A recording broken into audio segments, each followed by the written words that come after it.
드렸습니다. 아멘. 오늘 우리에게 주시는 하나님의 말씀은 마태복음 25장 1절에서 13절까지의 말씀입니다. 제가 갖고 있는 신약성경 43페이지에 있습니다.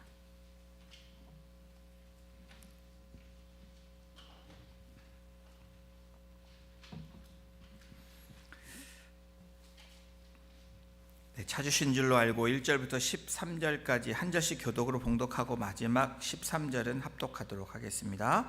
제가 먼저 1절 봉독합니다. 그때 천국은 마치 등을 들고 신랑을 맞으러 나간 10 처녀와 같다 하리니 그 중에 5은 미련하고 5은 설기 있는 자라.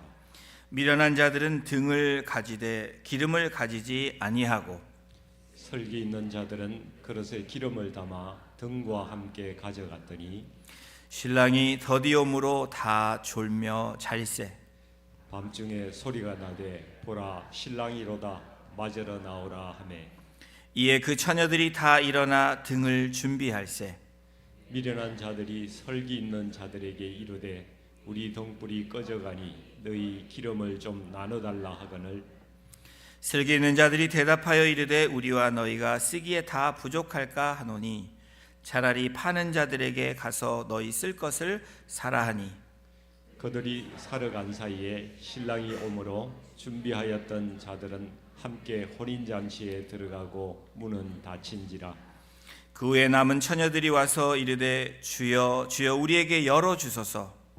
대답하여 이르되 진실로 너희에게 이르노니 내가 너희를 알지 못하노라 하였느니라. 합독합니다. 그런즉 깨어있으라. 너희는 그날과 그때를 알지 못하느니라. 아멘. 우리 대림절의 두 번째 주간을 맞이해서 기다림 두 번째, 어떻게 기다려야 할까요? 이 고대 이스라엘 사람들은 결혼, 이 혼례를 밤에 치렀습니다. 혼례 시작은 신부 집에 도착하는 이 신랑 일행을 신부 측에서 맞이하는 걸로 시작을 합니다. 신랑 집이 좀 멀면 신랑이 언제 도착할지 모르는 시각을 가늠하기 어려웠던 그런 생각을 하시면서 오늘 본문을 보시면 좋을 것 같습니다. 여러분, 이 본문을 보면서 제가 어렸을 때 한국에서 여러분 함 들어오시는 거 보신 적 있으세요? 함잡이? 이거랑 좀 비슷한 것 같아요. 결혼식은 아니지만 신랑 측에서 이 함을 가지고 올 때 신부들이 맞이하잖아요. 그럴 때 신랑이를 하는데 재밌었던 생각이 납니다. 기다리던 오늘 이 10명의 들러리, 이 신부의 친구들 혹은 신랑을 맞이할 이 10명의 젊은 여자들이 오늘 본문에서 보니까 졸다 자다 했다고 기록하고 있습니다. 잠결에 신랑 일행이 마을 근처에 이르렀다는 소리가 들려서 이 신부들이 나오는 장면들을 오늘 우리가 읽습니다. 오늘 이 본문을 통해서 준비한 5명의 슬기로운 처자들, 준비하지 못한 5명을 미련하다라고 표현하고 있습니다. 그렇다면 이 10 처녀를 통해서 오늘 이 대림절을 맞이하는 저와 여러분들에게 진정한 기다림이 어떤 기다림이 되어야 되는지 함께 나눠보기를 원합니다. 여러분, 진정한 기다림을 위해서는 준비가 필요한데 어떤 준비냐? 우리 함께 같이 읽어보겠습니다. 올바르게 준비해야 한다라는 겁니다. 확실히 준비하라는 거예요. 여러분, 준비를 할 때 확실하지 않으면 문제가 생기죠. 마태복음 25장 4절에 성경이 이렇게 기록하고 있습니다. 슬기 있는 자들은 그릇에 기름을 담아 등과 함께 가져갔다라고 기록합니다. 슬기 있는 이 단어의 원어를 보면 사려가 깊고 총명하고 지혜가 있는 그런 단어의 의미가 있습니다. 사려 깊은 자들은 그릇에 기름을 담아 등과 함께 가져갔다. 총명한 자들은 그릇과 함께 기름을 담아 나갔다. 지혜로운 사람은 기름을 준비해서 나갔다. 이런 의미입니다. 이 북적거리는 마트에서 한 여성이 그만 핸드백을 잃어버렸습니다. 핸드백을 그런데 핸드백을 주운 소년이 있었는데 이 소년이 그 여성에게 가방을 돌려주는 아름다운 그런 광경이 있었습니다. 그런데 지갑 안을 살펴본 여자가 물건이 없어졌나 보니까 다음과 같은 말을 합니다. 이상하네. 왜 이상했냐면 지갑 안에는 분명 5만 원짜리, 자기가 갖고 있는 5만 원짜리인데 열어보니까 5만 원은 그대로 있는데 만 원짜리 5개가 있는 것입니다. 그래서 왜 만 원짜리가 5개가 있지라고 할 때 이 지갑을 주온 이 소년이 재빨리 다음과 같이 대답을 합니다. 저번에 제가 어떤 여자분 지갑을 찾아줬는데 잔존이 없다고 사례금을 안 줘서 5만 원 대신에 만 원짜리 5장을 넣었다라는 거예요. 예화이지만 이 소년의 철저한 준비, 우리 준비가 이 땅 가운데 필요합니다. 그런 것처럼 영적으로도 또 이 대림절을 맞이하는 우리들에게 굉장한 준비가 필요합니다. 사랑하는 성도 여러분, 슬기로움과 어리석음의 차이는 뭘까요? 지식이나 학력, 경험에서의 차이가 아니라 준비성에 있는 차이가 바로 슬기로움과 어리석음의 차이를 나타내는 중요한 그 결정이 된다고 오늘 본문은 말하고 있습니다. 이 10처녀들, 어떻게 보면 5명과 5명 두 그룹이 준비를 하고 있었습니다. 어떤 준비를요? 신랑을 맞이할 준비를 하고 있었다라는 거예요. 출발점은 같습니다. 같이 준비를 했어요. 그런데 신랑을 맞이하는 5명은 확실한 준비를 하고 또 다른 5명은 그럭저럭 준비를 했다라는 거예요. 5명은 등을 같이 준비했지만 엑스트라 그 오일을 가져 준비한 5명과 그렇지 않은 5명으로 이 차별성, 이 차이성을 두게 된 것입니다. 그것이 슬기로움과 어리석음의 차이라는 거예요. 불을 밝히는 등은 모두 준비를 했는데, 기본적인 준비를 했는데 확실한 준비는 뭡니까? 기본을 뛰어넘어야 된다라는 겁니다. 기름을 준비하는 것, 그것은 모두가 아니었다라는 거예요. 5명만 그랬다라고 성경은 기록합니다. 여러분, 지금 혹시 적당히 기본만 하면 된다라고 생각하는 분들이 계십니까? 적당히 이 정도만 하면 돼, 신앙생활은 이 정도면 이너페 라고 생각하고 또 그렇게 신앙생활 하시는 분이 계십니까? 그렇다면 여러분은 등은 준비는 했는데 이 오일을, 기름을 준비하지 않은 분들과도 같다라는 거예요. 적당히 이 정도만 하면 돼라고, 신앙생활은 딱 여기까지만이라고 생각하는 그 생각은 여러분 나의 생각입니다. 나의 준비로 끝나는 겁니다. 그것은 적당한 준비지 여러분 철저한 준비가 되지 않는다라는 거예요.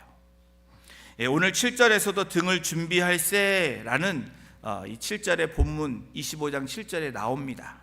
근데 이 준비할세 이 원어를 보면, 원어의 뜻이 뭐냐면 심지를 돋우다, 심지를 굳건하게 한다라는 거예요. 준비는 뭡니까? 우리의 마음을 강하게 하는 것, 우리의 심지를 굳건하게 하는 것이 준비하는 겁니다. 사실 본문의 비유가 나오는 문제는 기다리다가 졸고 잤다는 그런 이유가 아닙니다. 왜냐하면 우리가 헷갈릴지 모르지만 다 졸았고 다 잤다라는 거예요. 10명이 모두. 우리도 신앙생활 할 때 여러분 어떻습니까? 졸 때가 있습니다. 조시는 분 위로받으십시오. 잘 때도 있습니다. 자도 괜찮아요. 그런데 여러분 그것으로 그냥 끝나면 안 된다라는 겁니다. 넘어질 때도 있습니다. 그것이 우리의 일상의 삶에서 일어나는 일들입니다. 그런데 이것이 진짜 문제가 아니고, 결정적인 문제는 바로 졸면서 자면서도 준비가 되어 있느냐 아니냐가 중요하다라는 거예요. 그 준비는 그냥 준비가 아니라 올바르게 확실하게 준비를 해야 된다라고 오늘 비유를 통해서 우리에게 말씀하고 계십니다. 호주의 호스피스 간호사 브로니 웨어는 말기암 환자를 돌보는 간호사였습니다. 그런데 이 말기암 환자들을 보면서 이분이 경험한 것들을 이야기하는데, 죽을 때 가장 후회하는 5가지가 있었다고 합니다. 그 중에 가장 큰 후회는 내 뜻대로 살 걸이었다라는 거예요. 다른 사람인의 기대의 요구에 맞춰서 사는 그런 인생에 대한 후회를 했다라고 합니다. 그러면서 4가지가 걸걸걸걸 했다라는 거예요. 잘 들어보십시오. 1 좀 덜 할 걸, 화 좀 덜 낼 걸, 친구들, 이웃들을 좀 더 챙길 걸, 그리고 마지막으로 도전하며 살 걸, 이렇게 했다라는 거예요. 여러분, 놀랍게도 사람마다 후회하는 내용은 어떻습니까? 저와 여러분들의 인생은 걸걸걸 하면 안 된다라는 거예요. 감사로 끝나는 저와 여러분이 되기를 주님의 이름으로 축복합니다. 진정한 기다림을 위해서 우리는 올바르게 준비해야 된다라는 거예요. 또 우리가 진정한 기다림을 위해서는 이 대림절을 통해서 우리 함께 읽어보겠습니다. 믿음으로 기다리는 것입니다. 준비는 했지만 믿음이 있어야 되는 거예요. 그렇죠? 25장 5절에서 6절을 함께 같이 읽어보겠습니다. 시작. 신랑이 더디옴으로 다 졸며 잘세. 밤중에 소리가 나되 보라, 신랑이로다, 맞으러 나오라 하매. 5명의 지혜로운 신부의 친구들도 또 5명의 지혜롭지 못한 이 신부의 친구들도 모두 결혼 잔치에 초대되어졌다라는 거예요. 여러분이 오늘 이 예배, you are all invited. 오늘 예배 여러분들 다 초청되어졌습니다. 제가 초청한 게 아니라 주님께서 여러분들을 초청해 주셨어요. 그래서 이 자리에 왔습니다. 또 10명이 그 기꺼이 그 초청에, 인비테이션에 RSVP를 해서 그래 내가 갈 거야 라고 해서 그 자리에 지금 있는 상황입니다.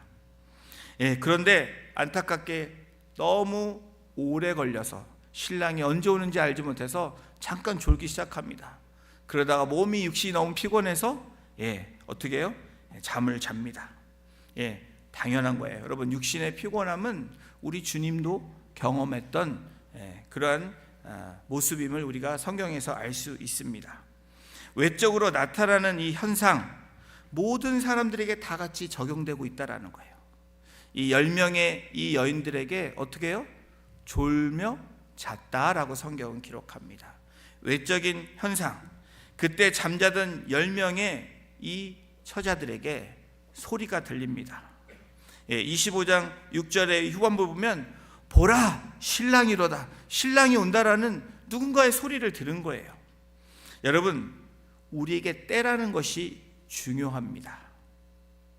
동의가 되세요? 때를 잘 맞아야 되죠.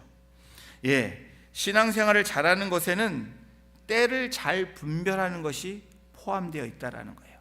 이 믿음 생활에 있어서 때라는 것이 뗄래야 뗄 수 없는 거라는 겁니다. 왜 그렇습니까? 다시 오실 예수 그리스도를 기다리는 저와 여러분의 그 때, 여러분 오늘도 우리는 그 때를 지금 기다리는 때라는 거예요. 자꾸 때 그러니까 여러분 좀 이상하게 들릴 수 있지만 타이밍을 우리가 잘 경험해야 된다라는 겁니다. 때를 잘 아는 사람이 모든 일에 어떻게 해요? 발전할 수 있는 사람입니다. 우리가 때를 잘 분별해야 어떤 일이 일어나요? 하나님의 역사를 경험할 수 있다라는 거예요. 기도할 때 여러분 어떻게 해야 돼요? 믿음을 가지고 기도해야지 그때가 하나님의 역사의 때를 경험할 수 있는 거예요. 신랑은 자기를 기다리던 사람들이 깨어 환영할 때 온 것이 아니라 반대로 그들이 지쳐 잠들었을 때 바로 그때에 오셨다라는 거예요. 이 이야기가 말하려고 하는 것이 무엇입니까? 신랑이 왔다라는 소리를 10명이 다 들었다라는 겁니다. 오늘 다시 오실 메시아다, 주님께서 재림하신다, 여러분 다 듣고 계십니다. 그런데 여기서는 그 때를 준비의 때로, 믿음의 때로 받는 분들이 있는 반면에 그렇지 못한 분들이 분명히 있을 거라고 생각이 됩니다. 그리고 여러분 그 소리를 듣고 준비한 등을 가지고 불을 밝히면서 신랑을 맞이하러 10명이 나갑니다. 그런데 안타깝게도 문제가 생긴 거예요. 잘 준비해야 되는데 10명의 이 여인들 중에서 5명은 등불에, 지금 타고 있는 등불에 기름이 있죠. 따로 엑스트라 그릇에 기름을 담아서 철저한 준비, 확실한 준비를 한 반면에 5명은 그렇지 못했다라는 거예요. 그래서 이 5명의 이 준비하지 못한 이 여인들이 준비한 여인들에게, 친구일 수도 있고 아는 사람일 수도 있고, 그 사람들이 어떻게 합니까? 기름을 좀 나누어 달라라고 요청을 하는 겁니다. 그런데 나누어 주는 대신에 뭐라고 얘기하냐면 마태복음 25장 9절에 이렇게 기록하고 있습니다. 우리와 너희가 쓰기에 다 부족할까 하노니 차라리 파는 자들에게 가서 너희 쓸 것을 사라. 여분의 기름을 준비한 5명의 여인들의 답변이 뭡니까?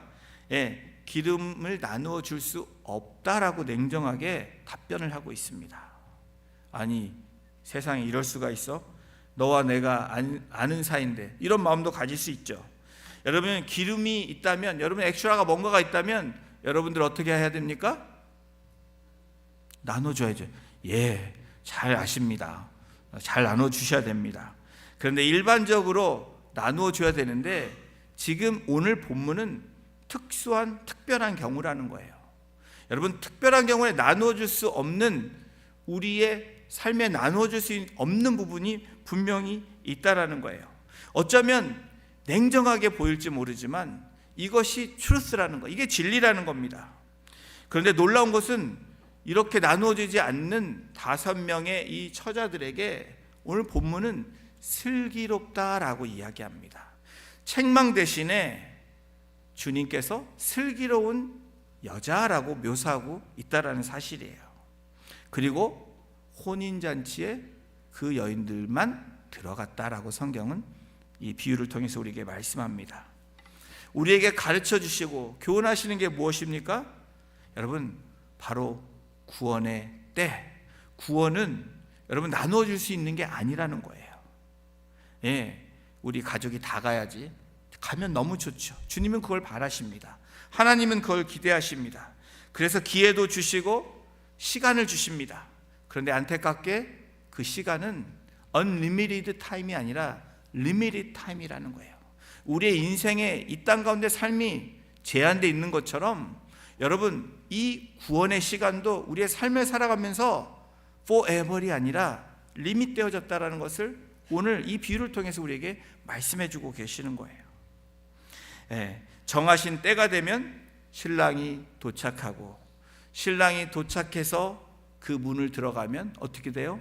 문이 닫힌다는 거예요. 과거의 유대에서도 신랑이 들어가면 문을 닫는 이유가 도적들이 들어올까 봐 문을 닫는다고 합니다. 그러한 유래에서 아마 문을 닫았다라고 얘기합니다. 여러분, 구약에서 이 말씀과 아주 유사한 사건이 하나 나오죠. 무슨 사건입니까? 노아의 방주 사건이에요. 시간이 많은 것 같았지만 노아는 의인이요, 믿음으로 하나님의 말씀을 받고 100년이 넘는 120년 동안의 방주를 만듭니다. 다시 말하면 120년간의 시간을 노아가 매일 산에 올라가서 배를 건조할 때에 그렇게 비웃던 사람들, 시간을 주어진 것입니다. 그런데 여러분, 때가 돼서, 그 때가 돼서 어떻게 돼요? 홍수가 날 때 어떻게 합니까? 노아와 그리고 그 자녀들과 배우자들 그리고 가축들이 들어간 후에 문이 닫힙니다. 하나님이 문을 닫은 다음에 어떻게 해요? 우리가 아는 팩트는 뭡니까? 다시 문이 열리지 않았다라는 거예요. 이것이 바로 나눌 수 없는 구원의 역사입니다. 보십시오. 미련한 5처녀는 신랑 맞을 준비를 여러분 소홀히 한 거예요. 믿음 없이 한 겁니다. 그냥 신랑이 오면 오겠지가 아니라 신랑이 언제 올지 모르지만 철저한 준비가 필요하고 그 신랑을 기다리는 확실한 믿음이 필요하다라는 거예요. 그것이 우리가 맞이하는 대림절의 날입니다. 여러분, 믿음으로 준비하며 기다리지 못하면 정말 그때에 그 문으로 들어갈 수 없다라는 것을 이 비유를 통해서 주님께서 말씀하시고 계시는 거예요. 오늘 우리가 영원히 살 것 같지만 여러분, 우리의 모습이 어떻습니까? 시간이 갈수록 연약해지는 우리의 모습들을 봅니다. 우리의 신앙이 확실한 것 같지만 무너지는 우리들의 모습을 보게 됩니다. 이사야 55장 6절은 이렇게 말씀합니다. 이 말씀 함께 같이 읽어보겠습니다. 시작. 너희는 여호와를 만날 만한 때에 찾으라. 가까이 계실 때에 그를 부르라. 만날 만한 때, 이 때를 찾으라는 거예요. 여러분, 그리고 가까이 계실 때 그를 부르라는 거예요. 여러분, 나중에 부르면 돼, 나중에 찾으면 돼, 그게 아니라는 겁니다. 믿음으로 오늘 하루를 살고 내일을 그리고 모레를 계속해서 살아가는 거, 준비하는 것이 바로 어떻게 기다려야 되는지를 정확히 말씀해 주고 있다는 거예요. 여러분, 어느 누구도 자신의 출생과 죽음을 대신할 수 없죠. 그렇죠?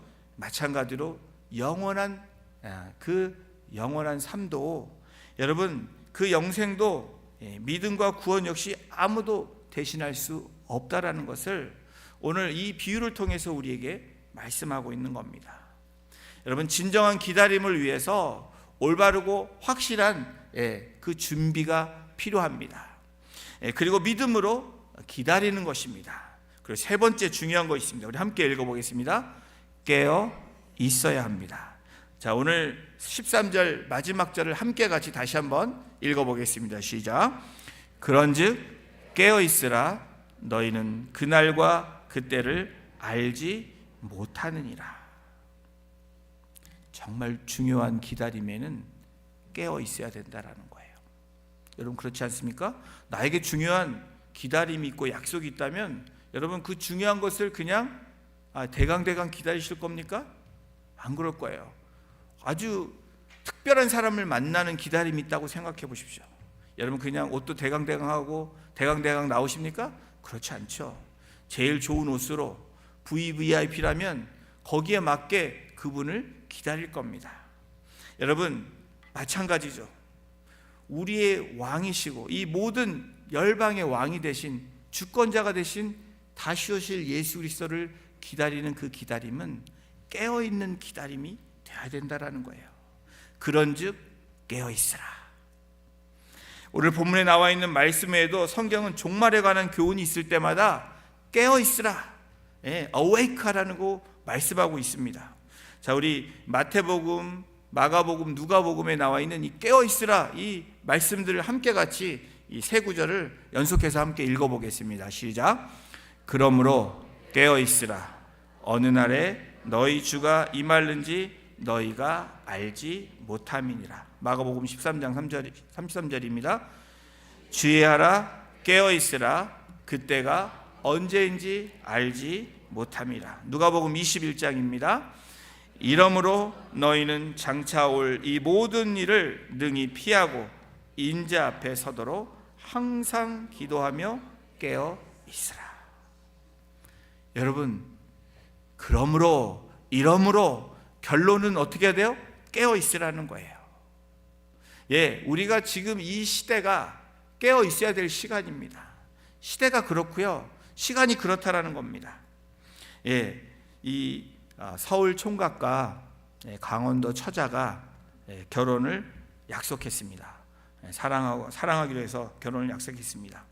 그래서 식을 치르는 날이 돼서 신랑은 신부를 데리러 온 거예요. 요즘 얘기가 아닙니다. 그래서 신부를 데리러 이 서울에 있는 신랑이 강원도로 가는데, 성공한 이 신랑이 많은 친구들과 함께 대길을 향해서 가고 있습니다. 갑자기 아주 많은 행렬이 오는 걸 보고 동네 사람들이 누구네 잔치냐고 물어봅니다. 그런데 놀라운 사실은 신부가 자기의 결혼식인 줄 모르는 거예요. 바보 같죠? 그래서 신랑이 도착했는데 결혼 준비를 하고 있지 않는 신부를 보면서, 아니 오늘이 결혼인데 지금 뭐 하고 있냐라고 이야기를 합니다. 그랬더니 어떻게 오늘이 결혼 날이냐고 말을 하는 겁니다. 신랑에게 뭔가가 착오가 생긴 거예요. 무슨 말 하는 거냐, 신랑이 우리가 떠날 때 이날로 약속하지 않았냐 라고 약속의 이야기를 합니다. 알고 보니까 서울 총각은 양력으로, 강원도 처자는 음력으로 시간을 정한 겁니다. 그렇게 아는 거죠. 같은 날이라고도 한 사람은 음력으로 양력으로, 그러니까 한 달의 차이가 났을 겁니다. 여러분, 우리는 혹시 음력으로 날을 받아놓고 예수님을 느긋하게 기다리고 있는 분들 계십니까? 주님은 그때 올 거야 라고 생각하는 분들이 계십니까? 오늘 말씀 뭐라고 말씀합니까? 그런즉 깨어있으라, 깨어있으라고 말해요. 마지막 때를 살아가는 모든 성도들에게 깨어있어야 된다라고 말을 합니다. 그냥 이 깨어있음을 제가 이렇게 생각하다 보니까 우리 애들이 생각나는 거예요. 제 아내가 우리 아들들을 깨우려고 하면 전쟁입니다. 아침마다 도대체 안 일어나요. 딸들은 안 그러겠죠. 딸을 안 키워서 모르는데 아들들은 깨우면 그래가지고 막 소리를 지르면 그때서 뭐라고 얘기하냐면 눈을 딱 뜨면서 깼다라고 얘기해요. 그리고 안 움직여요. 이게 깨어 있는 겁니까? 우리는 이런 착각 속에 산다라는 거예요. 깨어 있다 하면 내가 오늘 예배 나와 있는 게 깨어 있다라고 얘기하는 분들이 있습니다. 내가 섬기는 걸로 깨어 있다라고 얘기하는 분이 있어요. 근데 오늘 이 열처녀 비유를 통해서 깨어 있는 것이 무엇인지 오늘 우리에게 말씀해 주고 있다라는 거예요. 여러분, 영적으로 깨어 있으려면 신랑이 왔을 때에 신랑의 소리를 다 들었다고 얘기합니다. 열처녀가. 그런데 깨어 있다라는 것은 뭐예요? 등도 준비했다라고 얘기합니다. 그런데 깨어 있는 중요한 팩트는 뭐였냐면 기름을 준비했느냐 안 했느냐라는 거예요. 이것을 영적으로 우리가 적용하면 뭐예요? 말씀과 성령으로 속사람이 변화되고 있느냐 아니냐가 깨어 있느냐 아니냐를 이야기한다라는 거예요. 스피리추얼리 여러분 어웨이크닝 되어지려면 여러분 우리의 어떻게 돼요? 말씀과 성령으로 우리의 삶이 변화되는 삶으로 나아가야 된다라는 거예요. 예배는 다 드릴 수 있습니다. 또 섬기는 분들 다 그렇게 섬길 수 있습니다. 그런데 어떻게 돼요? 내 속사람이 성령으로 말씀으로 변화되지 않는다면 저와 여러분들은 깨어있는 삶이 아니라는 것을 말씀하고 있는 거예요. 하나님과 끊임없이 교제를 나눔으로 생명력 있는 이 신앙과 그리고 이 경건의 능력을 갖춰야 되는 것이 바로 영적으로 깨어있다라는 의미입니다.